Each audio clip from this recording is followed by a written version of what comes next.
Hey everyone, I'm Lara. And I am Spencer. And we're married at board games. And I'm the king. No, I'm the king. Well, I am the Rose King, if that's what matters. Well, we are here today to talk about the Rose King from KOSMOS Games. We sure are. A delightful little two-player game that is themed around the War of the Roses, and quite a delightful little piece here, I think. I think so too, but before we get any further, let's show you how to play real quick.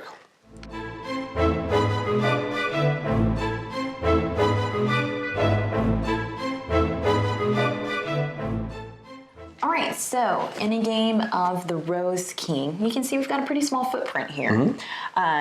Each player will be dealt 5 power cards, and you need to determine who's going to be the red player and who's going to be the white player. Red. Always be red. Well, maybe so in this game because red player always goes first. Unless, you know, you want to mix it up. That's your discretion. And there are these lovely two-sided tokens. One side is red, one side is white. And the crown will start in the middle of the board. Yep. And you're going to lay your cards, your power cards, face up here in front of you. Also, when you've determined which color you're going to be, you're going to get these 4 hero cards that you're going to be using later. So, the game will start with the red player. Red player will play a power card that shows you which direction the crown will move on your map of England and how many spaces it will move. And once it lands there, the player will place the token with their color rose face up. And that's their turn. You do not draw to replenish. Nope. That is an action. So, Yeah. I mean, you've got your choice of 3 actions. Play a power card, draw a new card, hand limit of 5, or you can also play a hero card in conjunction with a power card. So hero cards are special because in the course of your movements, you have to be able to move the full amount of spaces dictated on your power card. And you can only move to spaces that are empty. You can't move to an occupied territory. Right. But when you use a hero card, that is an exception to the rule. Okay, how so? So you'll use that in conjunction with the power card to move to a space that's already occupied and flip your opponent's token to your side. Oh, so you're converting them. Yes. That's pretty cool. You're flipping their loyalty.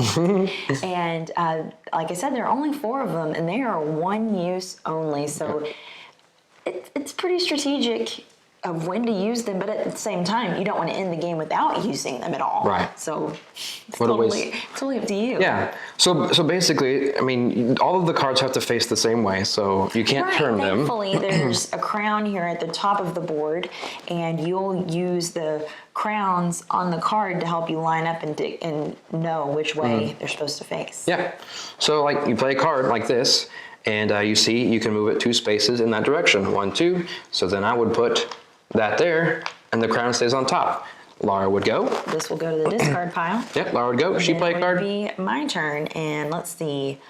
I can only do this one at the current moment, and it'll go there and place my token there. And that's it. You just go back and forth like that. Again, if you can't play anything or you want another option, you draw a card on your turn, or you do what you're talking about with the power card. And the hero card. And the hero card, yes, exactly. Right. You keep going until all the tokens have been played or there are no legal movements left. And then how do you tally the score? So basically what you're trying to do is make areas of the same color touching as much as you can. Right, you want big, large swaths of your color. You don't want little, tiny, small patches. Right, because what's going to happen is each independent area of your color, you're going to essentially square the number in that group. Yes. And it can be anything. I mean, like it can be something like this. It doesn't have to be any kind of, as long as they're connected in some way. And it's orthogonally, they don't. Connection diagonally does not count. Right. So something here would not be added in with this group over here. Those are 2 separates. Right. So at the end of the game, you take all of your groupings and then you square them. So if you have a grouping of 2, that would give you 4 points. And so on and so forth. What I like is that the rule book has a little chart there on the back to give you some handy, quick scoring. But then the player with the most points at the end wins. And that's it. So you said it's delightful initially. Right. And it's, I mean, pretty simple. But easy to pick up. But it's a war. You're killing people. How delightful is murder? Okay. Here's the thing. We're not at the war part right now. Oh. This is the who's aligning with which side. Forgive my historical ignorance. Yes. No. It's totally fine. We'll forgive you this time. Thank you. We know you're not that big of a history buff. So anyway, this game, I think it's such a delight. And I really enjoyed it just from like the first time we got it out. First off, it's a compact little game. Yeah, absolutely. We played this on top of a TV tray the first time we played it. Yeah, that's no joke. Everything fit on the TV tray. Yeah. We might have kept these tokens in a box like on the couch next to it, but I don't know. I can't remember. Anyway, I really enjoy the simplicity of this game, but at the same time, it just works so well that I'm fascinated by that simplicity in there. Exactly. So, I mean, overall, I think that starting with something like production quality, I think it's pretty good. You know, pretty standard. Nothing wrong with it there. Some good artwork. The board's kind of dark, but I guess it fits. Yes, I do think it fits. I mean, you can see there's some carved wood detail that is look nice. to the outside of it, which would be very typical of the time. Yeah. And then you've got your classical map of England, and it's gorgeously illustrated. I will say it's kind of dull. It's not that vibrant, so I don't know if they were going for trying to dull it out more like the time period. I would like to be able to see the detail a little bit more so it wasn't so faded. And it would be neat to, like you said, you can barely make out the different castles that's on there. And the words, I can't even see the words. So yeah, to make those things a little bit more distinguished would be neat. One thing on the design just of the overall, and it's not only a visual thing, but it plays into the game too. I think it's interesting that everything has to be oriented the same way, which if you're a person that doesn't like to be upside down, then that might get on your nerves a little bit, because if you're on this side, because the way you do is you play across from each other. The other person would sit here, and so the other person, you're facing each other, so this person where I'm sitting would be looking at everything essentially upside down. Yes, because it's all supposed to line up, I mean, with the way that the map faces, so, and where the crown is, like we talked about in the rules explanation. Yes, it does all have to line up the same way. We're both right now having to play upside down. It is I mean, a little off-putting. It makes sense with the way that the cards are designed, because, if you had a card, well, you have to have a standardized direction, but I think that adds more challenge to the game. If you're going upside down, that's the experienced person. That's where they have to sit.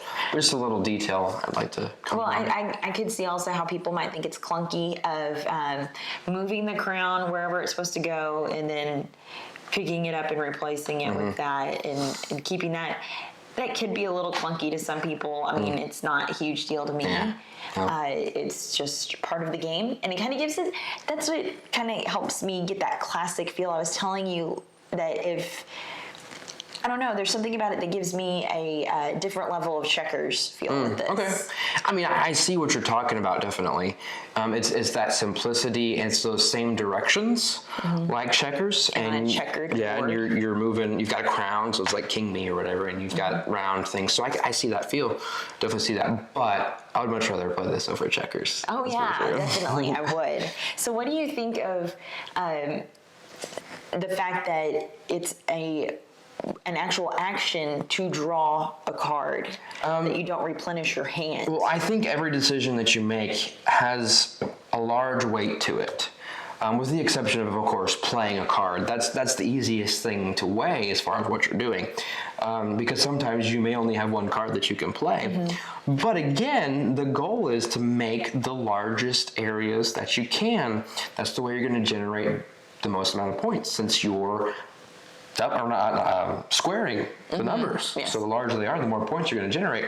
But sometimes you have to make that decision, is it worth it for me to try to play a card and maybe start another area since I can't connect to this one?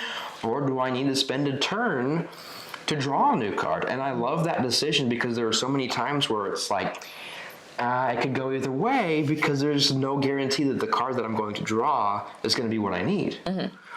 And that's always a wonderful conflict inside myself. Well, I think especially when you couple that with the fact that you're supposed to play with all of your cards face up, Right. so you can see what your opponent could possibly play, Right. especially if you didn't just take a turn. Right. Like you could see, I'm setting them up to make this nice little area here, but I can't play. Right. You know. Well, And what I think is really cool though about that is, you do have that level of strategy to explore if you want to, right?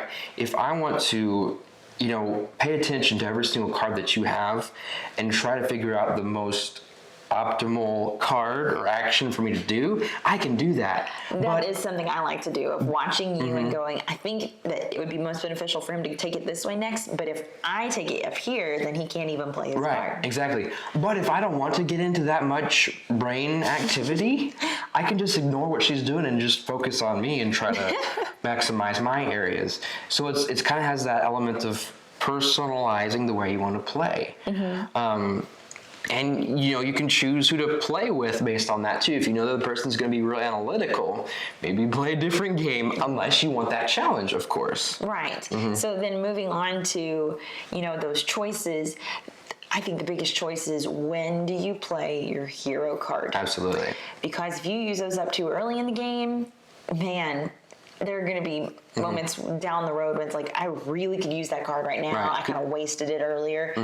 But or there's also, on the other hand, we've loaned it to a friend to play, and they didn't use them at all. Yeah, you're waiting for the right moment to use it, and then you just And never. the game was the game was over. over. So yeah, I mean, the timing on those is very key, and it goes into those, the weighty decisions and everything you should do in this game, and I think the you just timing. have to go with your gut. You do, and I love that it's not just laid out for you what you should do, right? It's not really intuitive. It's not really like, okay, most people would do this in this situation. It's more about how you feel the game is going, and all dependent on what your partner's doing or your opponent's doing. Right. So with that, we're married with board games and playing it with our partner. This is a 2-player only game, and it's about 30 minutes in length. It's got a small table footprint. I think this would be great for like a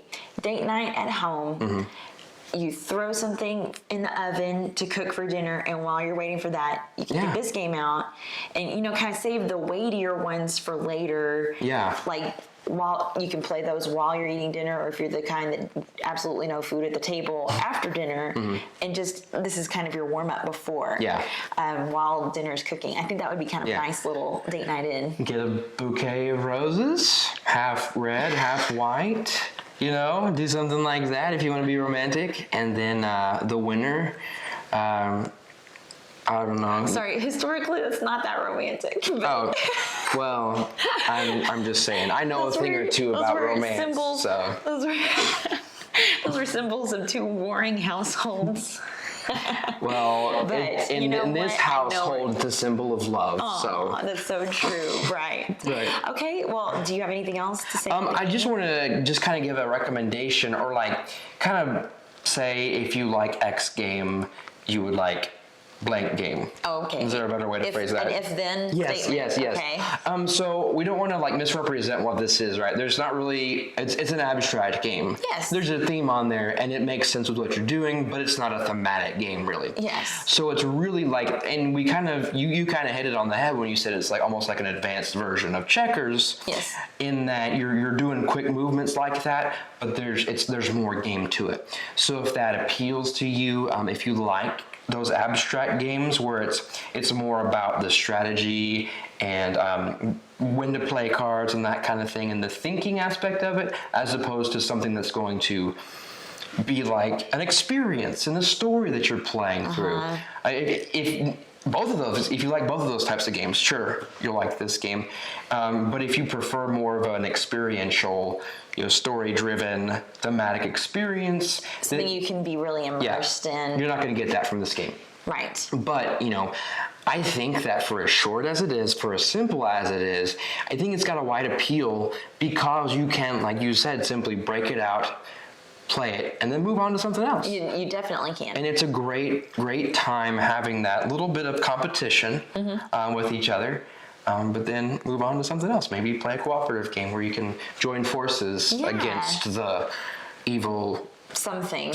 Right. So let's get into our ratings. Let's do that. All right, so as a quick reminder, let's go over our rating system. We have a scale of 1 to 5. 1 being thanks, but no. 2 being just friends. Right. Right? What's the 3?